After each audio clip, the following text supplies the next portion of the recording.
దబేలి చాలా టేస్టీగా ఉందండి. మరి సెకండ్ రెసిపీ ఏం పరిచయం చేస్తున్నారు మాకు? Dry fruit carrot పోలేలు.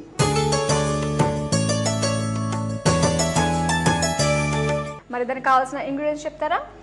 ఉడకబెట్టిన పెసరపప్పు, ఇలైచి, చక్కెర, మైదా పిండి, క్యారెట్ తురుము, కాజు బాదాం పిస్తా తురుము, నెయ్యి, ఎండు కొబ్బరి తురుము. ఓకేనండి, మరి అయితే దీనికి కావాల్సిన పదార్థాలన్నీ చెప్పేశారు కదా. అండ్ దీన్ని మన వంట ప్రిపేర్ చేసుకోవడానికి ముందుగా ఏమైనా ప్రిపేర్ చేసి పెట్టుకోవాలా? అవునండి, ఇది కొంచెం రెసిపీ లాంగే ఉంటుంది. పెసరపప్పు కుక్కర్లో ఒక గ్లాస్ పప్పుకి 1 గ్లాస్ వాటర్ పోసి ఉడకపెట్టి పెట్టుకోవాలి. ఎక్కువ వాటర్ పోస్తే అది లిక్విడ్ లాగా అవుతుంది, మనకి ముద్ద అవ్వదన్నమాట. ఓకే. తర్వాత క్యారెట్ తురుముకొని పెట్టుకోవాలి. క్యారెట్ తురుము, మళ్ళీ డ్రై ఫ్రూట్ కాజు బాదాం పిస్తా రెండు తురిమి పెట్టుకోవాలి. ఓకే. సో ఫస్ట్ మనం పొయ్యి వెలిగించుకొని మళ్ళా మసాలా చేయాలి. ఇప్పుడు ఒక హాట్ మసాలా చేసాం కదా, ఇప్పుడు స్వీట్ మసాలా చేస్తున్నాం. అవునా? ఇప్పుడు వేస్తున్నారు ఫస్ట్ 2 స్పూన్స్ నెయ్యి. మీరు చూపించిన 2 వంటకాలు నెయ్యి గాడిగానే యూజ్ చేసేది అండి. తర్వాత ఫస్ట్ ఇందులో పెసరపప్పు వేసుకోవాలి. ఉడికించిన పెసరపప్పు ఇది 1:1 వాటర్ పోయాలి. ఇక్కడ మటుకు డిఫరెన్స్ వస్తే స్వీట్ పాడైపోతుంది. ఓకే. సో వాటర్ పోసేజ్ మనం చాలా జాగ్రత్తగా ఉంచుకోవాలి. 1:1 పోయాలి అంతే. 1 పప్పు వేసారంటే 1 వాటర్ పోయాల్సిందే, అందులో డిఫరెన్స్ రాకూడదు. ఇది బాగా కలిసిపోవాలి. పప్పు కొంచెం పప్పు ఉండలు కట్టేస్తుంది కదా, అలా మనం చూసుకుంటూ ఉండాలి, కలుపుతూ ఉండాలి. నెక్స్ట్ వేసుకోవాల్సినవి ఏంటి? ఇందులో క్యారెట్ తురుము వేసుకోవాలి. ఇందులో క్యారెట్ ఒక కప్పు క్యారెట్ పడుతుంది. క్యారెట్ వేసాక కూడా ఒక 2 మినిట్స్ ఫ్రై అవ్వాలి. పచ్చి వాసన పోయేంత వరకు. అంత ఫుల్ ఫ్రై అవ్వక్కర్లేదు, పప్పు ఫ్రై అవ్వాలి. పప్పు అవి నిలువ ఉండడానికి. ఓకే. సో ఇది చూద్దాం మనకి ఎంతవరకు ఫ్రై అయిపోయిందండి. ఇందులో షుగర్ వేసుకోవాలి మనం. షుగర్ కూడా 1:1. ఇప్పుడు 1 పెసరపప్పు కాబట్టి 1 షుగర్ వేయాలి. షుగర్ ఎక్కువైనా ప్రాబ్లం లేదు, కాకపోతే ఎక్కువ షుగర్ తిన్నా సరే కొంచెం ఎఫెక్ట్గా కూడా అనిపిస్తుంది. లాస్ట్కి కొబ్బరి తురుము వేస్తామండి, ఎందుకంటే కొబ్బరి తురుము వేసాక అది కొంచెం పౌడర్ లాగా వస్తుంది. ఇది కట్టేస్తామండి, అయిపోయింది. అండ్ మరి అదే లాస్ట్ కొబ్బరి స్టవ్ ఆఫ్ చేసుకున్న తర్వాత వేసుకోవాలి. కొబ్బరి కదా కొంచెం ఎలా వేసుకున్నా బాగానే ఉంటుంది కదా, ఎంత క్వాంటిటీ వైజ్ మనం లెక్క. ఇప్పుడు క్యారెట్ పప్పు మనకి వేయగాలి కానీ కొబ్బరి వేయగాల్సింది ఏమి ఉండదు కదా, పెంక మీద వేయగానే కాలుతుంది కదా నీట్గా. తప్పితే ఇది ఒకటండి, ఇది చల్లారకపోతే ముద్ద రాదు. మీరు ఆల్రెడీ ఏదో ప్రిపేర్ చేసి పెట్టినట్టు. ఇది ఇప్పుడు 1 అవర్ పడుతుంది చల్లబడడానికి, పెసరపప్పు కదా, సో బాగా వేడిగా ఉంటుంది. మళ్ళీ మనకి అందులో పెట్టుకొని చేయడానికి రాదనమాట. సో నేను ప్రిపేర్ చేసి పెట్టాను. ఇప్పుడు ఏం చేసుకోవాలి మనం? ఇప్పుడు నార్మల్గా పోలేలకి మనం పిండి తడుపుకుంటాం కదా, ఇది పక్కన పెట్టేస్తున్నాం. ఓకే. పెంకముట్టి ఇది పోలేలకి మైదా పిండిలో కొంచెం సాల్ట్ వేసి పిండి తడుపుకోవాలి.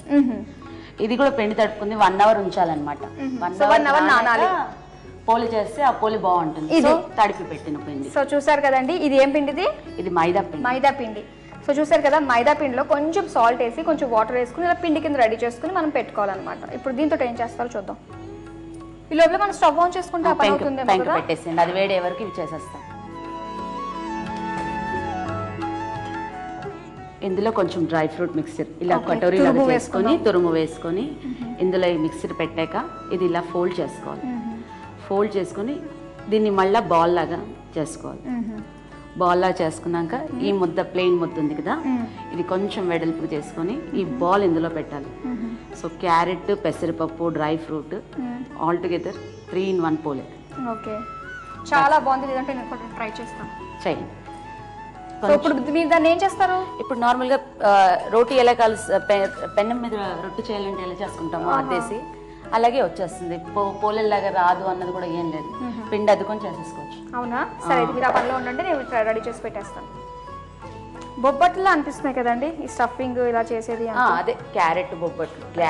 క్యారెట్ మధ్యలో పిస్తా మధ్యలో ఉంటే ఒక స్పెషల్ ఎఫెక్ట్ లా ఉంటుంది, తింటున్నప్పుడు నోటికి తగిలి ఆ పిస్తా అంతా. పిస్తా కాజు 2 పొడి చేసి పెట్టుకొని అందులో ఫిల్లింగ్కి పెట్టుకోవడం. ఓకే, చాలా సింపుల్గా ఉంది. ఇక్కడ ఏం చేస్తారు మీరు? మీరు ఇప్పుడు డ్రై ఫ్రూట్ పెట్టారండి? నేను డ్రై ఫ్రూట్ పెట్టాను. ఇప్పుడు ఇది కాల్చడం, నెయ్యేసి కాల్చుకోవాలి. నెయ్యేసా? నెయ్యి వేసారా? కొంచెం తీసేకి వేస్తాం. సేమ్ మనము చపాతీలు ఎలా కాల్చుకుంటామో సేమ్ అలాగే అండి. కాకపోతే ఇవి కొంచెం వేడిగా తింటే బాగుంటాయి, చల్లారితే కొంచెం టేస్ట్ డిఫరెంట్ అనిపిస్తాయి. వేడిగా తింటే చాలా బాగుంటాయి. అయిపోయిందా? అయిపోయింది. Stove off చేసేస్తున్నా. ఓకే, కొంచెం పిస్తా గార్నిష్ ఇందులో వేసేసి దీని మీద పెట్టాక గార్నిష్ వేసి చుట్టూగా. డ్రై ఫ్రూట్ క్యారెట్ పోలే రెడీ. మాధురి గారు క్యారెట్ పోలే టేస్ట్ చేసి ఎలా ఉందో చెప్తారు ఇప్పుడు. తప్పకుండా. వేడి వేడి క్యారెట్ పోలేలు చాలా కమ్మగా, చాలా స్వీట్గా, చాలా టేస్టీగా ఉందండి. అయితే దీనికి కావాల్సిన పదార్థాలు తయారు చేసే విధానం ఇంకోసారి చూద్దాం. డ్రై ఫ్రూట్ క్యారెట్ పోలేలు తయారు చేసుకోవడానికి కావాల్సిన పదార్థాలు: క్యారెట్ తురుము, ఎండు కొబ్బరి తురుము, పంచదార, యాలకులు, నెయ్యి, ఉడకబెట్టిన పెసరపప్పు, కాజు, బాదం, పిస్తా తురుము, మైదా పిండి.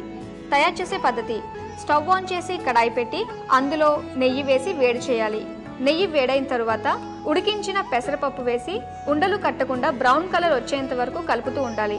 బ్రౌన్ కలర్ వచ్చిన తర్వాత క్యారెట్ తురుము వేసి బాగా కలిపి పంచదార వేసి ఒకసారి బాగా కలుపుకున్న తర్వాత కొబ్బరి తురుము వేసి చల్లారనివ్వాలి. చల్లారిన తర్వాత అందులో డ్రై ఫ్రూట్స్ మిక్స్ వేసి బాల్లా చేసుకుని దాన్ని మైదా పిండిలో పెట్టి చపాతీలా చేసుకోవాలి. ఇప్పుడు స్టవ్ ఆన్ చేసి ప్యాన్ పెట్టి చపాతీలను ప్యాన్ పై వేసి నెయ్యి వేసి బ్రౌన్ కలర్ వచ్చేంత వరకు రెండు వైపులా బాగా కాల్చాలి. తర్వాత స్టవ్ ఆఫ్ చేసి ఒక సర్వింగ్ ప్లేట్లోకి తీసుకుని పిస్తాతో గార్నిష్ చేసుకుని సర్వ్ చేసుకోవాలి. అంతే, డ్రై ఫ్రూట్ క్యారెట్ పోలేలు రెడీ. రేఖ గారు, ఇంత చక్కటి డెలిషియస్ రెసిపీస్ మా వ్యూవర్స్కి పరిచయం చేసినందుకు జీ తెలుగు మీ ఇంటి వంట తరపు నుంచి మీకు కాంప్లిమెంట్. థ్యాంక్స్. జీ తెలుగు నాకు ఈ అవకాశం ఇచ్చినందుకు చాలా చాలా థ్యాంక్స్ అండి. మరో 2 రుచికరమైన వంటకాలతో రేపటి ఎక్సో మీ ఇంటి వంటలో మళ్ళీ కలుసుకుందాం. Until then, bye by.